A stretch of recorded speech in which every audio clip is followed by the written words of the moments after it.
It's a good day when one of the biggest news stories is about a tweet that didn't happen, which you can add to the Trump-era wars that don't happen, or the Trump-era collusion that didn't happen either. Over the weekend, poli-sci professor Ian Bremmer tweeted this quote attributed to President Trump. Quote, Kim Jong-un is smarter and would make a better president than sleepy Joe Biden. No joke, you could almost hear Trump saying that, which is the problem. A bunch of hysterical anti-Trumpers believed it, clogging Twitter with breathless outrage for a day. Later, Bremmer said it was a joke and he took it down. He apologized, problem solved. But here are a few lessons to turn this tiny, tiny story into a segment. If a parody doesn't offer a clue that it's a joke, then it's not a parody, it's just misleading, unlike most media, which misleads on purpose by parodying actual journalism. And it's on Memorial Day weekend, which notes the sacrifices of those who died for our country. One way to commemorate that is to make sure in the future that your country's blood is always treated as precious. So we must be doing somewhat better if our military footprint seems to be shrinking and that many of the wars among adults are now over tweets. 2 years ago, we worried about real missiles coming from Kim. Now it's about fake tweets heading toward him. That's progress, for now anyway.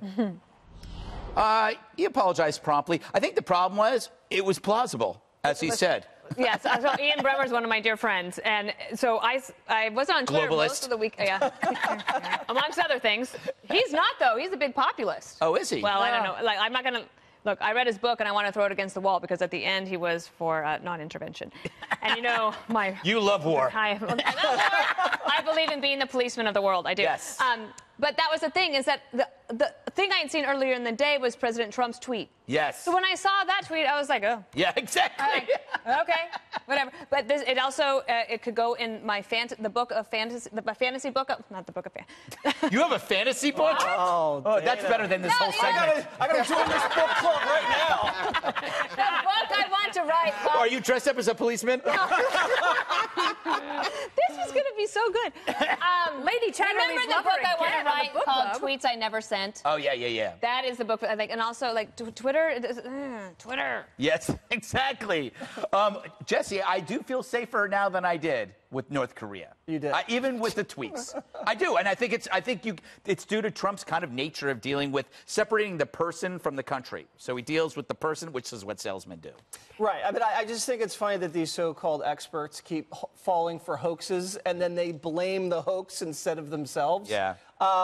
These people aren't as smart as they really are cracked up to be. Think about everybody that's an expert fell for Smollett, fell for the Russia collusion, fell for the dossier, fell for this.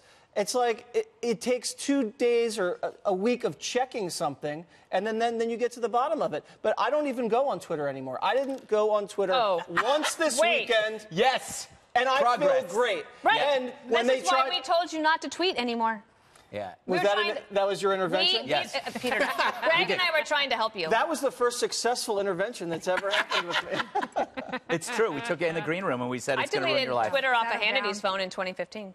Did you? Yeah, that's right. Yeah. You are the Twitter. You're the Twitter cop. You're not just an interventionist foreign policy. You're an interventionist on social media. Juan, you've been a journalist for many years. Anything that seems too perfect never is, right?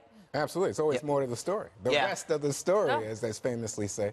But I am a little surprised at this conversation in that last week, wasn't it Trump supporters who put out what was a distorted, totally manipulated video of Nancy Pelosi looking like she was drunk, and people then had to say, hey, this is not real. You don't need to distort those videos. They speak for themselves. Well, no, if you slow them down, Kennedy, so that she sounds like But they were obvious. Oh, they're obvious. Well, I think I noticed it. So it's like Democrats are complaining about propaganda.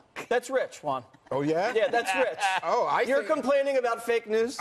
Absolutely. You kidding? When people put out stuff like that, because I think there are lots of folks all the time, Juan. It's just a video. Distorted video. Oh, it's okay. They do it a lot when to Trump and to me, supporters as do a it. matter of fact. It's just a bunch of strange people in their basement making videos. Well, I tell you they go around the internet, and that's life. Okay, and then Greg says here on the show, he feels safer when you have Trump repudiating what his own national security advisor, John Bolton, says, repudiating what... I thought you hated John Bolton. I do not hate John Bolton. Now you're citing him as okay, how about Shinzo Abe, the Prime Minister of Japan? All of them say, hey, Kim is a danger, and Trump saying, nah, you know, he's all right. He didn't violate the deal. I see. He's playing chess, and they're playing checkers. I've never heard that before. Neither. I just coined it right He's now. talking about Nixon's dog. God rest his soul. Yes. Kennedy, thoughts? Prayers?